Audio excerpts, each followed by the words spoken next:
Good morning, students. Welcome you all. Let's start with the chapter Socialism in Europe and the Russian Revolution. We'll discuss about the revolution first. Revolution, which is there for the demand for their rights.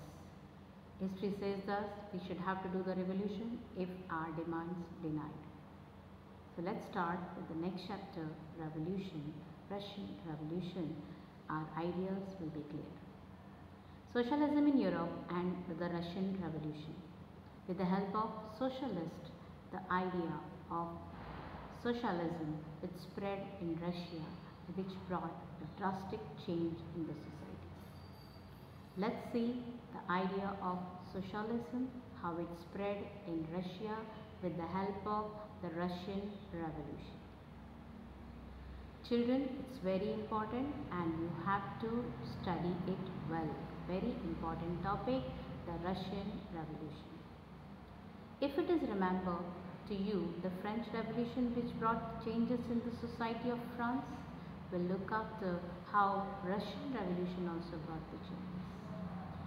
Children, in the previous video, we read about the introduction of this chapter and the age of social change.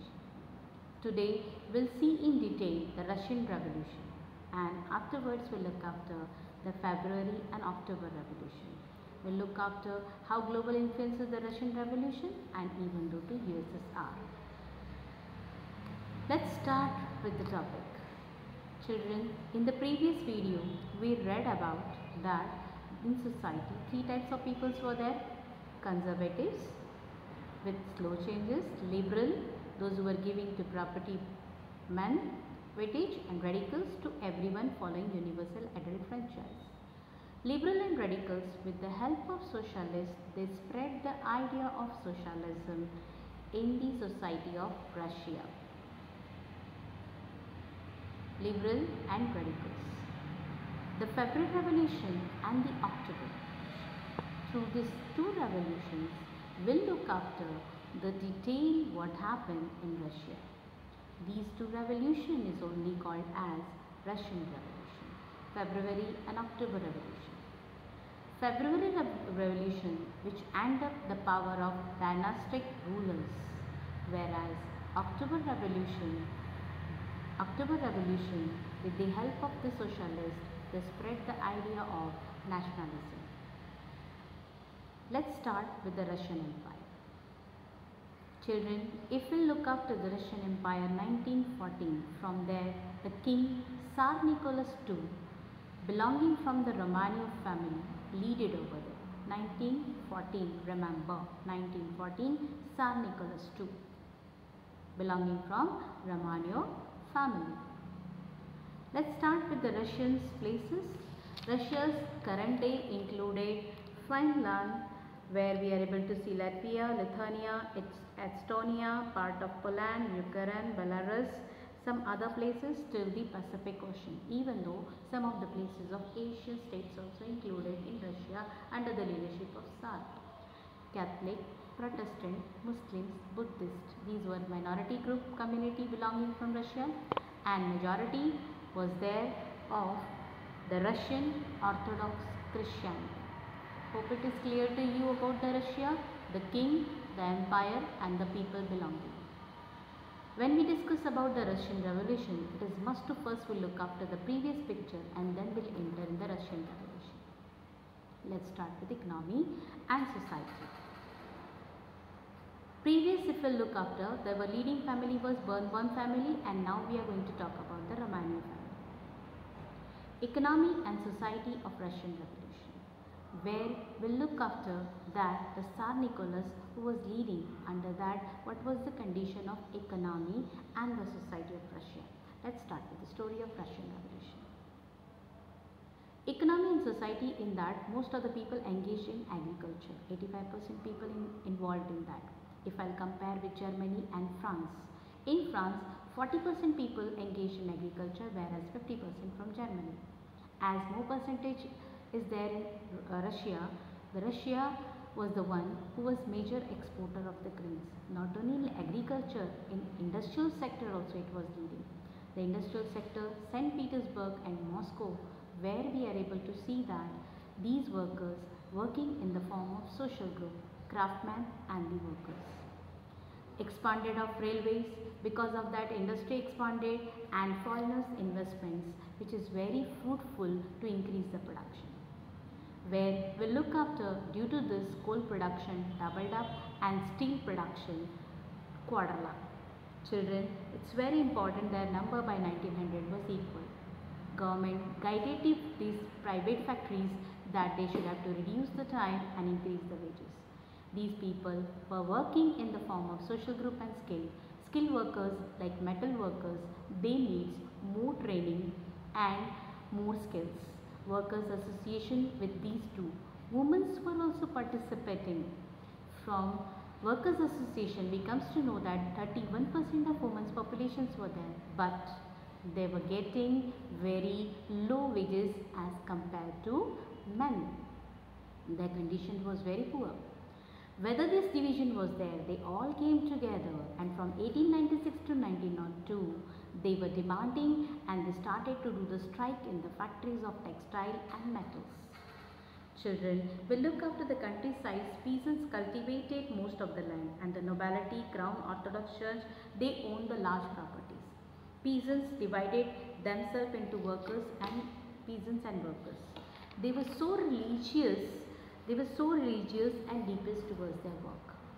These peasants were hating to nobles because they believed that the nobles were the one who getting all privileges from the king, and because of that they were rich.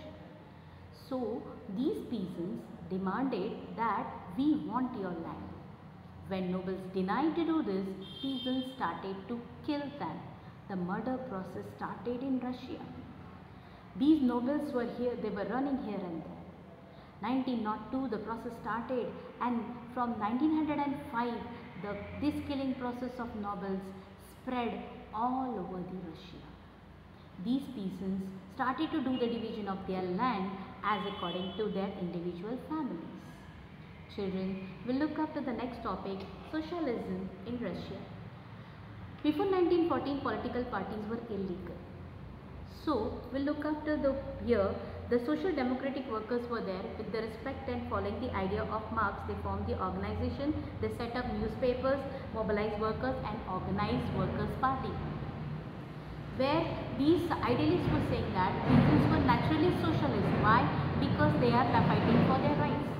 Socialist Revolutionary Party from 1900, they were started to say that division of land should not be according to rich, poor and peasants family. Poor peasants are there. The decision taken by you, it's wrong. So when it was not accepted, Socialist Revolutionary Party divided into two, Bolshevik group and Menshevik group.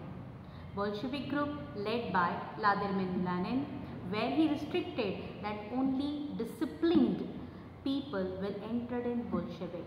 Only discipline can come. Where the another party of Bolshevik group of socialists, where they accepted that anybody can come and being the part of this group. Where this discussion was going on, where they have decided we should have to think about our constitutions. When they were talking about their constitution 1905, suddenly economic crisis. Goods prices increases and the wages of workers decreases. Very poor condition, children, and to cope up with this, the workers and the farmers should have to do something. When this was going on, Assembly of Russian Workers, at that time an incident took place that the 4 members of Assembly of Russian Workers were overthrown from the industry. These people started to do that, demanding that we have to reduce our working times and increase the wages. This was led by the Father Gapon, and where 1,10,000 workers participated, and they reached to Winter Palace, which is today is called as the museum of that place. When they reached that Winter Palace, literally the king asked them to attack down it. When the workers were there, near about 100 workers and the peasants died, 300 wounded, and this day is called as Bloody Sunday. When they came to know about incidents, all people came together and they have started to form Union of Unions, where students also participated, factories shut down and the people started. Tsar Nicholas II decided that the parliament should be there. So the parliament in the form of Duma set up. We'll look after that the first Duma within 75 days and the re-elected the second Duma 3 months. But as this Tsar Nicholas was saying that nobody should have to question on my workout, so he go with the process that Duma should not be there. All decision will be taken by whom? By Tsar Nicholas II. As this situation was going on, suddenly it happens that in Europe, First World War and the Russian Empire. Again, one more impact or dangerous attack on Russia.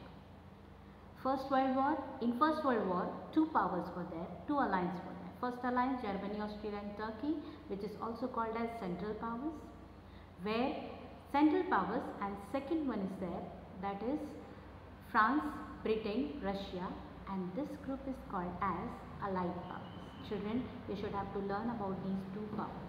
It's very important. People demanding for their people demanding the king save us from here, this situation, but Tsar Nicholas was unable. Anti-German sentiments run, and the factory where the factory area St. Petersburg, that place renamed with Petrograd. Anti-German sentiments were the recover power. Russia lost the war in 1914-1916. Russia lost, and near about 7 million died, 3 million refugees, no place in their own country, Russia. Factories shut down, very poor condition in Russia, economic crisis, unemployment, goods prices increases, people were on the street to demand for the work, and all transport facilities shut down. This we will see the end of Russia and situation, this which is we are able to see through this, that so critical situation in Russia.